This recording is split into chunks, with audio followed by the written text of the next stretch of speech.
Okay, May 7th workout breakdown. As you can see, it is a chest day. This one is quite different in terms of approach from a physiological side. So you guys will notice you here, you start with 5 rounds.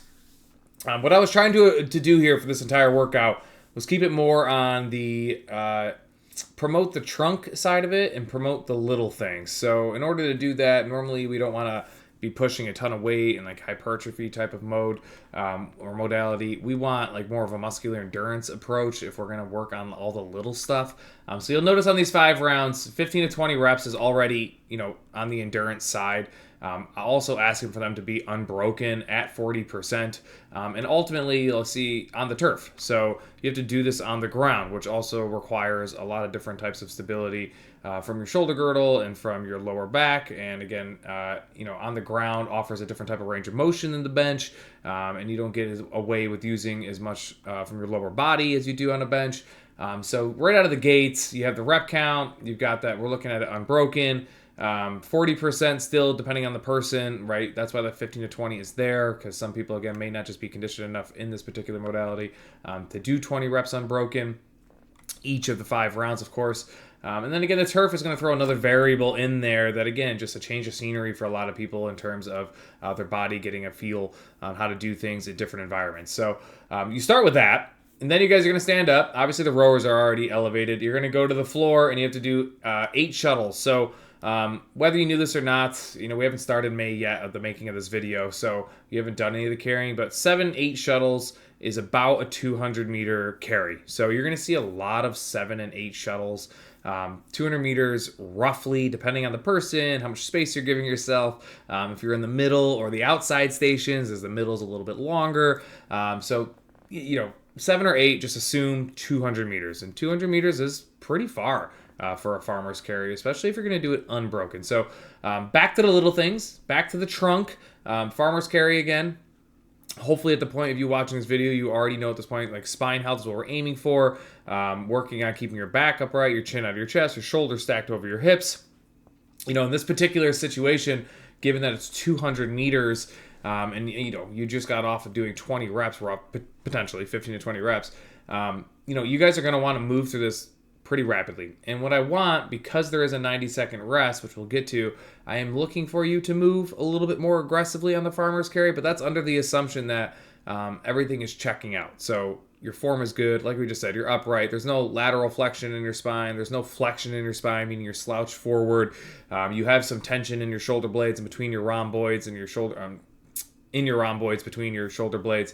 If all that checks out, then we can work on pace for the carries and work on actually getting through that 200 meters at a more aggressive output, which again is the ultimate goal, but you got to check everything before that. And then you'll transition to the ski erg, where we're once again going to challenge your trunk, right? So not only is it going to challenge your trunk, it's going to keep your heart rate elevated, even though it already is coming off of the carries, and it's going to tax your triceps, which is going to pretty much earn you that 90-second rest, because when you get into rounds 3, 4, and 5 and you're still attempting to maintain the same weight on the floor press, and your grip strength, your triceps are taxed, you have the ski erg that's taxing your trunk and your triceps, like this stuff is progressively going to add up in a fatiguing type of way, not necessarily like a strength type of way. It's not like you're just going to go for a rep and it doesn't move. It's just going to be burning. Like the lactic buildup in your traps from the carries, in your triceps from the carries, and from the ski erg and the floor press, like this stuff is slowly going to build, and it's going to require more focus on your trunk and all the little things that we talked about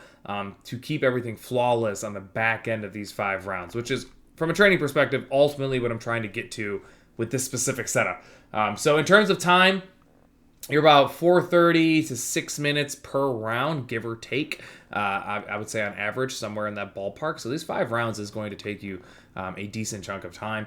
You then have the incline press. I think you're still okay at this point in terms of volume to move some real weight here. 40% again on the incline press. Once you guys kind of take some time to recover and rest a little bit, we haven't moved a ton of weight necessarily. So I think you're going to the incline press. And then when you finish the incline press, you move to the EMOM. And this is where, like, I think if you were to put another lift in there, it probably wouldn't do any justice.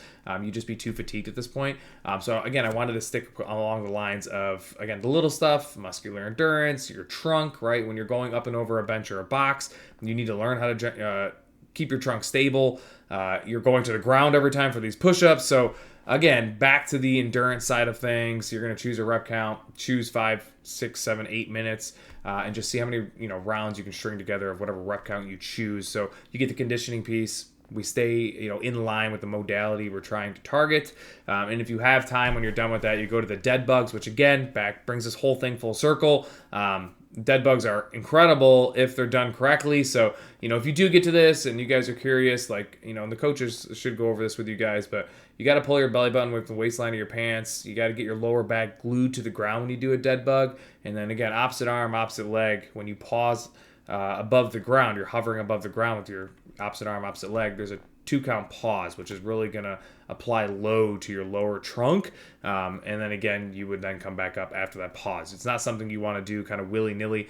And again, side note, that kind of goes for all trunk and core movements. Like, them being done quickly is rarely the best answer. Like, you want to find a way to incorporate some level of organic or natural tempo to core movements in order to get the most out of them, because time under tension is your best friend when it comes to trunk movement. So anyways, that's May 7th. Hopefully that 5 rounds makes sense and kind of what we're trying to target and attack here. And you guys can start to see, how certain workouts are written certain ways, so we attack different modalities and put you, again, in different environments to challenge your body and joints and muscles, for the long term. So enjoy.